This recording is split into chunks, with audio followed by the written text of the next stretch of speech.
So here is a summary of different uh, recording techniques or techniques to collect information related to processes.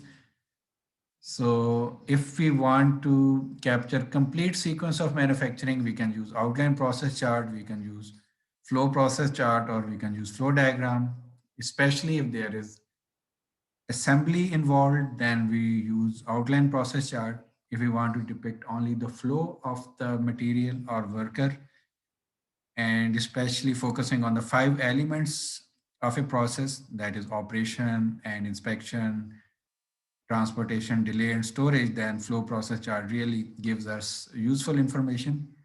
And because it captures storage and weight and delay and transportation as well, so it's a good tool to start working on a lean project. Flow diagram not only shows us the flow of the activities, but also shows the location where each activity is performed. If our focus is to capture movement of workers at the shop floor, then we can use flow process chart, worker type. We can use spaghetti diagram. So this spaghetti diagram shows the sequence as well as the position of the movements, while flow process chart only shows the sequence.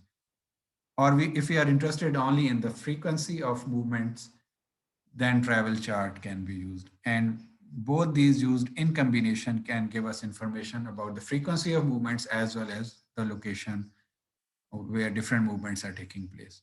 If we want to capture movement of operator at a workstation, then we can use two-handed chart or Simo chart, or we can use videos as well. If we want to focus on the movement of materials, then we can use outline process chart if different components are being made in different departments and they are finally assembled together.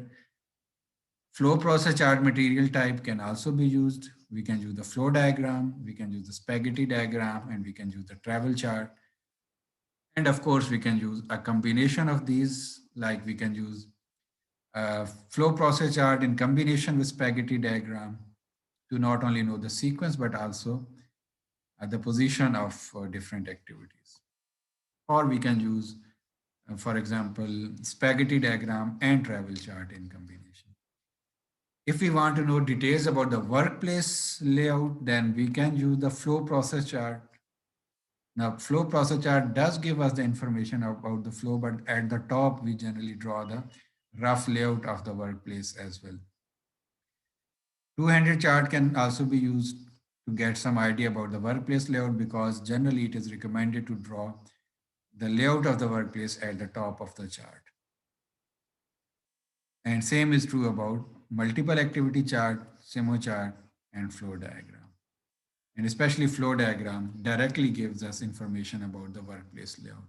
So we discussed various recording techniques in method study. The most important point here is to understand and remember when a specific tool is appropriate to use. That is the most important thing, when a specific tool is to be used.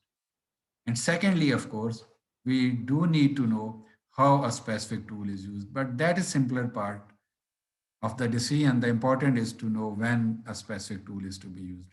It is also important to understand how these tools can be effectively used in combination. So I'm re-emphasizing this point. For example, flow process chart and string diagram, or we here actually didn't discuss a string diagram, but we discussed spaghetti diagram. So flow process chart and spaghetti diagram could be used together to give complete picture of a process.